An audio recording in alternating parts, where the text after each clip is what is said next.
With the Leviathan's all-out attack on Gotham in the last issue, the situation seems to be spinning out of control. This leads Damian to decide to join the fray. He flies towards Wayne Tower, where Talia has Batman captured. Once in the lobby, he immediately has to fight off the Leviathan's hordes of henchmen. Just when he's about to be overrun, Nightwing comes in to lend a hand. Behind cover, the two share a moment where they reminisce about their time together as Batman and Robin. Damian even calls Grayson his favorite partner. In your face, Batman. The two work together and begin to gain the upper hand over the Leviathan's henchmen. But then, the Heretic arrives. This clone of Damian dispatches Nightwing and decides to take on Damian one-on-one. The two will duel it out to decide which of them has the right to live. Which of them will be Talia's chosen son? After shooting the Heretic through the chest with an arrow, Damian lunges at him. As the two grapple, the other henchmen shoot Damian, making the fight no longer a one-on-one duel. Although he is seemingly outmatched, Damian continues to fight. He continues to be the hero his father wants him to be. Meanwhile, Batman is locked in a safe submerged in a pool in Wayne Tower. After he frees himself, he rushes to find Damian. However, when he arrives, Damian has already been slain by the Heretic. The issue closes with Batman holding his fallen son. So Damian's dead, and it's kind of odd that right after death of the family concludes, a member of the family actually dies. Yeah, this has like the consequences that Death of the Family didn't have. At all. This is more like Death in the Family. They even have that scene at the very end where it's Batman holding Robin in pretty much the same pose from the original Death in the Family. Well, I'm pretty sure that's what they were going for. Yeah, they definitely were.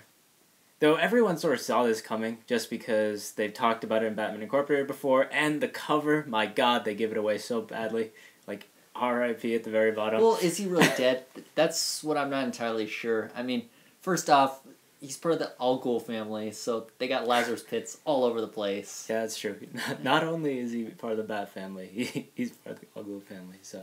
And there's also those other clones of him out there, and his mom has already shown that, like, she has crazy advanced, like, medical technologies. In Batman and Robin, when he got paralyzed before, his mother basically just gave him a brand new spine, so he was okay again. So, I'm not entirely sure if this is it for him. We've also seen in, like, Batman number 6, Batman Incorporated number 6, the future of Gotham, where Damian is Batman, and Arkham Asylum is, like, the only safe haven. Yeah. So, I don't know if that's the actual future or a possible future. I guess we'll just have to wait and see. The actual fight scene between Damian and I believe his name is Heretic, he's, I guess, a clone of Damian, yeah. Damian himself, so... I guess jaded in a whale. Yeah.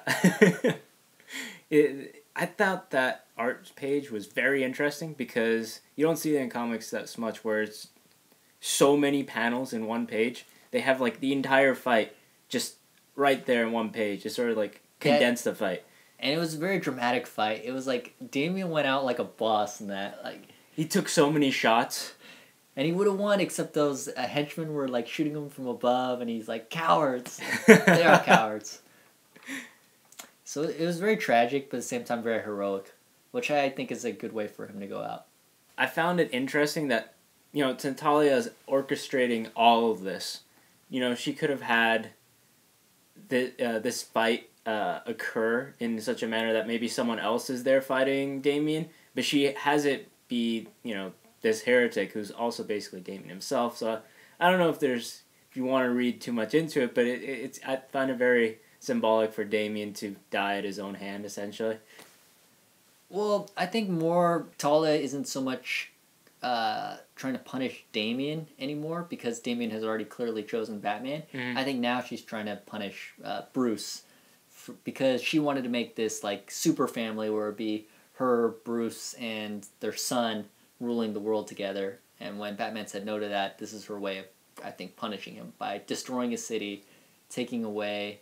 She's saying that if we can't be together as a super family, you can't have any family at all with him. Yeah, so yeah. I think from Talia's perspective, this is less about Damian and more about Batman.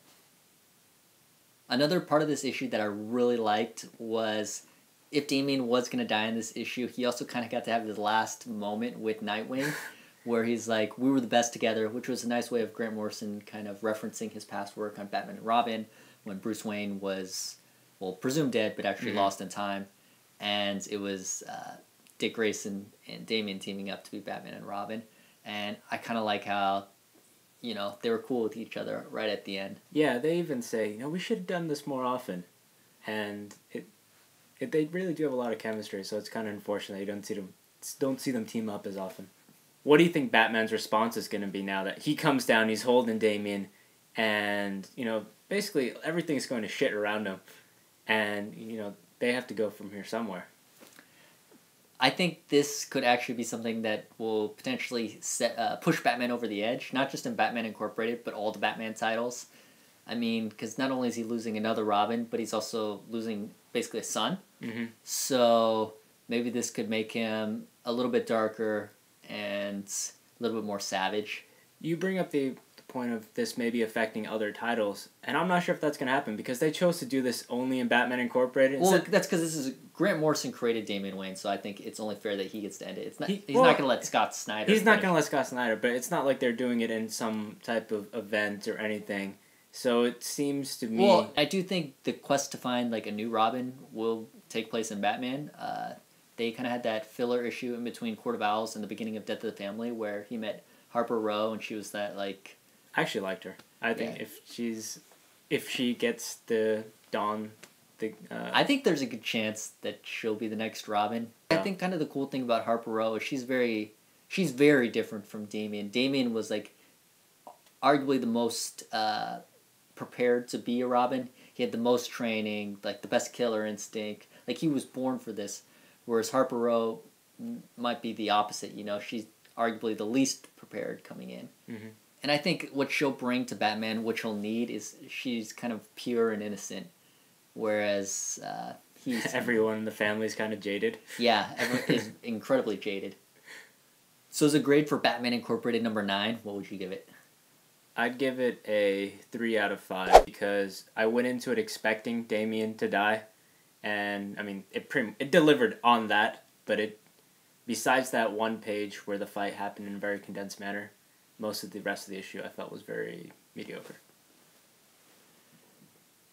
I completely disagree. I'm going to give this a 4.5 out of 5. Even though we knew Damian was going to die going in, he went out in a very satisfying way. He kind of got you got a lot of closure with a lot of the characters, and it really just making me look forward to Batman more in the future, not just in Batman Incorporated, but as a whole. Thanks for watching B3 Comics' review of Batman Incorporated number 9. But before we go, we have a question for you guys. If Damian really is dead, who's going to be the new Robin? You can leave your answer to the question in the comments below. Thanks for watching.